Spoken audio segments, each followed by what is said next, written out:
Gente, nesse vídeo eu quero mostrar para vocês, né, o que uma vez foi uma belíssima colônia da Echeveria monte, também conhecida como zesta por algumas pessoas, ou Vampire Red Ball.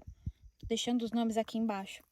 A gente colocou ela nesse vasinho 11, porque ela era bem pequenininha, mas estava no formato de arvoreta, ela estava cristatando. E aí, acontece que ela cresceu muito mesmo, tá? Você pode perceber que tem várias cristatas aqui no meio.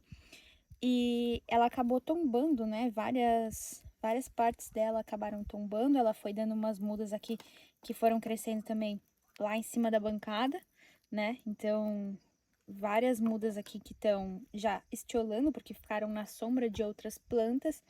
E aí eu tô com esse BO para resolver e achei que seria interessante mostrar para vocês o que a gente vai fazer com elas a partir de agora, tá? Vocês podem perceber que aqui a gente tem duas arvoretas principais, né, com todas as mudas, e ela tá muito pesada, por isso que ela acabou tombando, né, ela veio pro lado. E aí a gente vai cortar, fazer várias mudas, e eu queria mostrar esse processo para vocês. Essa daqui é uma planta muito linda, eu acho que a gente vai colocar ela em um local que pegue ainda mais iluminação do sol para ela ficar mais vermelha, mais compacta, e também a gente vai resolver esse problema aqui dessa parte toda, né, que tá caindo aqui nas laterais. Então, vou cortando e mostrando um pouquinho do processo para vocês. Bom, eu poderia optar sim por deixar, né, alguma das duas partes aqui nesse vaso, mas elas estão já muito grandes, muito formadas, muito troncudas para ficarem nesse vaso aqui. Então, em vez de só cortar as ponteiras, né, e deixar aqui tanto para matrizeiro quanto para muda de nossa coleção mesmo, eu vou cortar tudo e revitalizar todo esse ecossistema que acabou se formando aqui, tá? Então, eu vou começar aqui, ó, com essas partes de baixo. Deixa eu virar assim, com essas partes que estão já caindo, porque realmente elas estão sem espaço. Deixa eu ver como eu consigo cortar sem atrapalhar muito da filmagem. A gente vai fazer pequenos cortes aqui, ó, né? E vai destacar da melhor maneira possível sem quebrar aí as pequenas rosetas, tá? Então, olha só, já são rosetas que estão estioladas, porque ficaram à sombra de outras suculentas que estavam próximas. Vou continuar fazendo mais cortes aqui, né, pra gente ir separando aí todas as ramificações dela. Ó, como vocês podem notar, esse é um ramo que estiolou bastante. Eu posso retirar as folhas e depois eu posso fazer novas mudas já com as folhas que estão aqui. Porque como é um caule muito longo, eu não vou conseguir reaproveitar ele, né? Ele já tá muito longo, já tá envergando, então não é um caule que a gente julga ser legal pra gente reaproveitar. Então aqui, ó, já vou cortar aqui em cima. Vou cortar essa e vou cortar essa aqui. Essa parte de baixo aqui a gente vai descartar. E aí a gente vai colocando as mudas, né, em algum recipiente que depois a gente vai colocar para elas emitirem raízes também. Então aqui a gente segue com o nosso propósito aí de corte. Olha só, gente, o tamanho. Elas já estavam enraizando na bancada, tá? Bastante areia, elas já, inclusive, já arrancaram de lá. Então, aqui eu vou fazer o mesmo esquema. Eu vou cortar as rosetinhas de cima. E aí, eu vou destacar depois essas folhinhas aqui também e descartar o resto.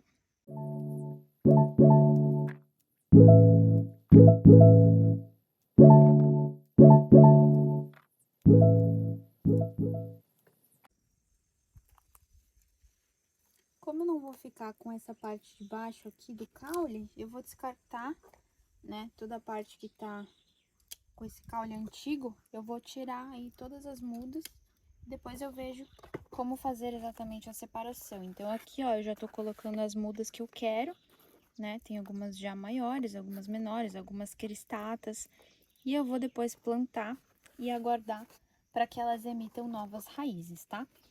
Ó, aqui o vaso continua tombando, ele tá muito pesado, então eu já vou eliminar essa parte aqui de baixo que tá com o maior peso.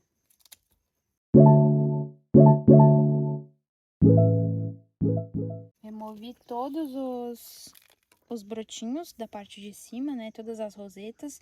O caule tá saudável, tá firme, só que ele acabou crescendo demais para esse vaso e a gente não fez a troca, né? A gente não fez o replante em tempo suficiente de aproveitar a mesma composição de baixo. Então, por isso a gente vai fazer todo esse corte aqui.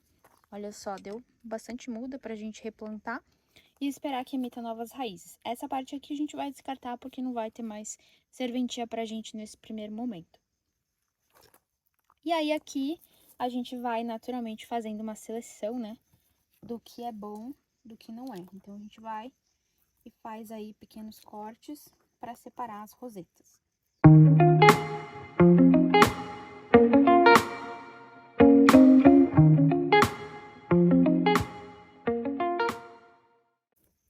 Por isso que eu digo, gente, não precisa ter medo, né, de mexer nas suculentas de vocês, de fazer a manutenção, de jogar para um lado, de jogar para o outro, porque é isso mesmo, assim, faz parte do cultivo a gente ter esse contato mais próximo com as plantas, né? Como eu disse, se a gente tivesse trocado de vaso antes, possivelmente a gente não ia precisar corrigir aí toda essa bagunça, né? Mas, como a gente não fez esse trabalho preventivo, digamos assim, né? De organizar aí para um vaso maior antes, a gente teve que fazer esse trabalho aí depois, né? Então, é isso que estamos fazendo agora. Mas não precisa ter medo de perder a suculenta ou de estragar, né? De cortar, muita gente tem medo. Não precisa ter medo, porque realmente as suculentas, quando a gente dá um ambiente ideal para elas, elas vão se adaptar novamente e vão crescer mais bonitas ainda, mais saudáveis ainda. Então, eu acredito firmemente nisso, que isso faz parte da manutenção das suculentas, né? Às vezes a gente vai ter que fazer um corte ou outro, vai ter que ser mais ou menos ousado aí nos cortes, nas decapitações, mas isso faz parte aí do processo, tá? Olha só que linda essa parte. Eu vou até cortar aqui mais pra cima pra ver se tá tudo certo nesse caule. Tá meio escuro. Não tô gostando muito, não. Ó. Vou cortar até sair essa parte escura do caule. Aqui também, mesma coisa, ó. Vou ter que decapitar aqui em cima. Eu vou ficar com essa parte aqui, tá? Eu cortei até ficar verdinho novamente. E aqui também a mesma situação. E é isso, ó, já demos um jeito aqui nessa bagunçona. Boa parte do material aqui eu vou ainda conseguir aproveitar com folhas. Já vou dar uma limpeza aqui e já volto com vocês. Então aqui está o resultado da nossa grande colheita, né? Da organização dessa bagunça aí que a gente teve que arrumar. Como eu falei para vocês, várias cristatinhas, né? A gente conseguiu salvar aí, conseguimos tirar. Lembrando que não estava acontecendo nada com o caule, tá? Ele não estava sendo atacado, não estava com nenhuma doença, um fungo. Como vocês podem ver aqui, ó, ele tá ok. Só que ele ficou muito grande pro vaso que ele tava, ele deu muitas mudas, uma cachopa de mudas. E a gente não trocou a tempo, por isso elas caíram, muitas estiolaram, né? Cresceram aqui agarradas na parte de baixo da bancada, ficaram na sombra. Então isso foi acabando com a beleza delas e com a saúde delas também. Por isso que a gente resolveu fazer aí esse trabalho, essa troca, né? 100% aí do vaso, trocar, cortar tudo para recomeçar do zero. E a gente vai fazendo isso. É o ciclo normal das suculentas. E como num passe de mágica, a gente tem aqui um plug prontinho com várias mudas, várias rosetas que darão lugar aí a novos vasos com a Echeveria Vampire Red Ball. E a Monte, né? Que ela também é conhecida dessa forma. Então tá aqui, né, o nosso novo plug. Deixa eu mostrar pra vocês a quantidade de mudas que teremos. Várias cristatas também, né, que a gente fez a separação lá do caule. E esse plug a gente vai manter em um local com boa iluminação, mas não sol pleno durante todo o dia, né? Porque ela ainda não tem raízes e a ideia é que ela não fique desidratada tão rápido. Porque nesse momento que ela tá sem raízes ainda, a gente não quer que ela fique desidratada porque a gente não vai regar, certo? Então, ficarão aí. E esse é o nosso novo plug. E aí, gostaram do resultado? Conta pra gente aqui o que você teria feito naquela situação, se você teria trocado de vaso ou se você teria deixado daquela mesma forma.